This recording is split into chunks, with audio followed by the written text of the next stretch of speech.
Le dimanche matin sur Radio J, on explore l'histoire et on explore l'histoire comme chaque semaine avec vous, Vladimir Fedorovski. Bonjour. Bonjour, un grand plaisir de vous retrouver, d'autant plus que nous allons parler aujourd'hui de mes préférés. Alors, avant de parler de votre préféré, je rappelle que vous êtes diplomate russo-ukrainien, également écrivain prolixe. Votre dernier ouvrage, Trump, Poutine et Ivan le Terrible, Dialogue avec l'histoire, est paru aux éditions Ballant. Aujourd'hui, Vladimir Fedorovski, vous souhaitiez nous parler de Catherine II et la France.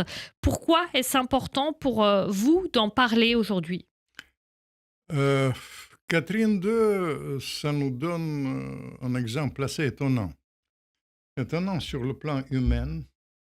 Il a surmonté les fléaux de destin, la fureur de l'histoire, pour tracer son propre chemin et avec une lucidité assez étonnante. La première chose, vous savez, rien ne prédestinait cette petite princesse allemande de devenir une grande impératrice russe.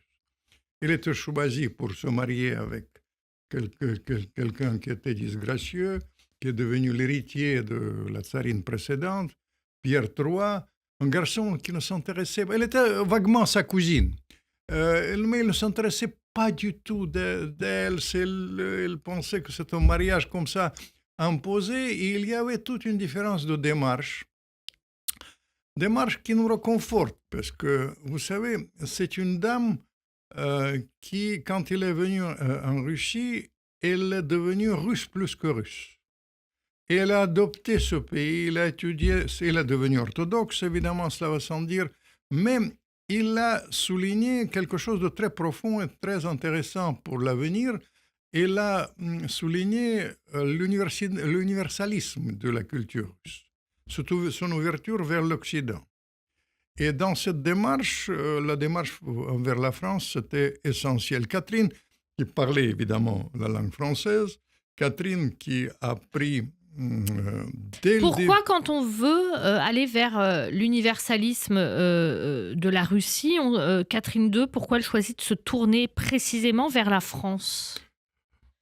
Je pense que c'est lié avec l'étude de la prémonitoire de la culture française, de la civilisation française.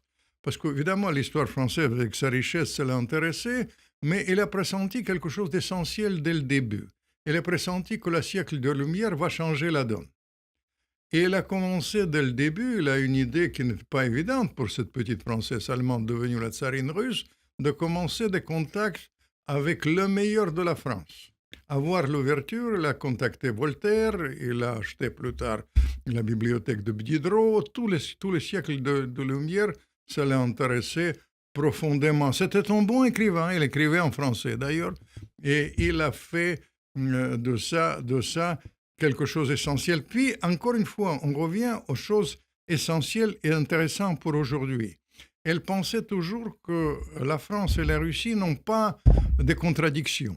Ils ont l'intérêt évident, ils sont complémentaires, c'est deux bouts de l'Europe, et à partir de cette idée de la complémentarité, il a essayé de construire quelque chose. Et puis, sa démarche personnelle était beaucoup marquée. Vous savez, c'est une femme, il faut que un jour je fasse un livre sur elle, vraiment approfondi, sur sa démarche face à la vie personnelle. Elle a beaucoup réfléchi, on l'a présentée souvent comme une sorte de Messaline là-bas, parce qu'elle était portée sur les hommes. En réalité, elle a eu moins d'amants qu'une Française moyenne. Elle a eu, vous savez, c'était une femme qui a eu peut-être, si on tout le calcule, une dizaine de l'histoire. La plus intéressante, et c'est lié avec la France et en partie avec les Juifs. Et il faut dire, c'est son préféré qu'elle a connu à 40 ans. C'était le prince Potiomkin, qui était énormément porté vers la spiritualité. Il s'intéressait beaucoup au judaïsme.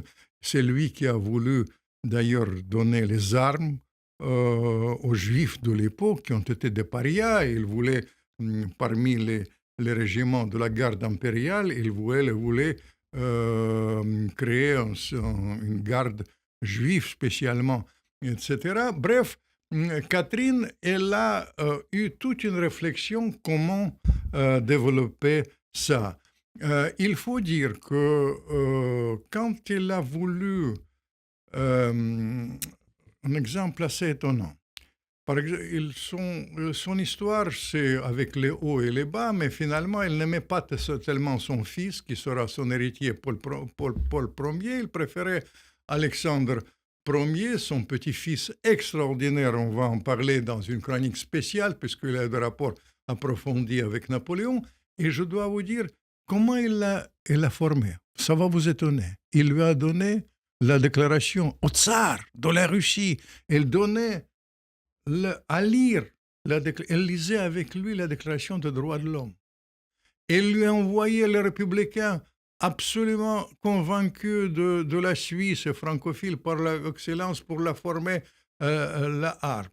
Il racontait ses rapports épistolaires avec Grimm, mais surtout avec Voltaire, avec Diderot. C'est les rapports qui sont entrés dans les annales. Peut-être il y avait un bémol qui n'a pas prévu. Ça aurait pu créer une grande alliance. Mais justement, pourquoi est-ce qu'elle veut tisser des liens entre la Russie, qui est politiquement très différente de la France, et la France, justement, qui est en plein siècle des Lumières avec la Révolution? Quel rapport? Il n'a pas prévu la Révolution. Il voulait l'épanouissement du siècle de Lumière. Il voulait les attirer. D'ailleurs, vous savez bien que Diderot est allé là-bas, il a acheté la bibliothèque, il a financé Voltaire, il a commandé même le livre sur le Pierre le Grand à Voltaire, et elle a pensé que le siècle de Lumière va contribuer à faire évoluer les monarchies de l'époque. Et pour elle, c'était une façon de faire tenir la monarchie, pas de la faire chuter. Pas du tout. Non. Pour elle, c'était quelque chose d'imprévu. Elle pensait à une évolution. Elle ne voulait pas l'évolution brusque. Elle n'a pas prévu la prise de la Bastille, soyons très clairs. Mais dans cette histoire, il y a un paradoxe. La prise de la Bastille, la Révolution française l'a désenchantée, évidemment, mais ça a créé les liens nouveaux entre elle et la Russie, parce que tous les aristocrates français qui ont été fauchés ici ont été royalement accueillis par Catherine II. Et là, il y avait des alliances, histoires d'amour, les alliances matrimoniales qui ont été créées là-bas. Il y avait toute une pléiade de Français qui sont débarqués là-bas et qui ça a apporté un autre éclat à la présence française de là-bas. Donc Catherine II n'était pas une révolutionnaire du tout. Ah non, pas du tout. Catherine II, elle était effrayée par ce qui se passe, effrayée par le fait que... Ce qui l'intéressait dans la Révolution, c'était la pensée. Enfin, chez Voltaire, Diderot, etc. Non, c'est la pensée, mais il y avait en Russie quand même une tendance pro-révolutionnaire qui était personnifiée par les francs-maçons. Parce que, vous comprenez, à l'époque, en Russie, avec ce siècle de Lumière, il y avait la franc-maçonnerie qui est installée en Russie. Et les intellectuels russes, c'est une filiation révolutionnaire plutôt, étaient marqués par les francs-maçonneries en Russie.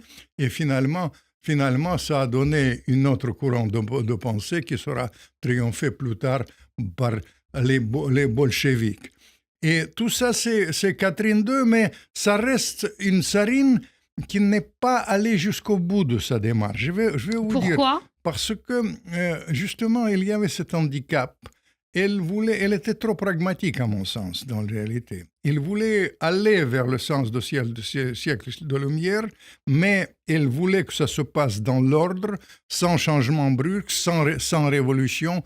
Et finalement, ça n'a pas permis à Catherine d'aller jusqu'au bout de sa démarche intellectuelle. Merci beaucoup Vladimir Fedorovski, diplomate russo-ukrainien. Votre dernier ouvrage, Trump, Poutine et Ivan le Terrible, dialogue avec l'histoire, est paru aux éditions Ballant. À dimanche prochain.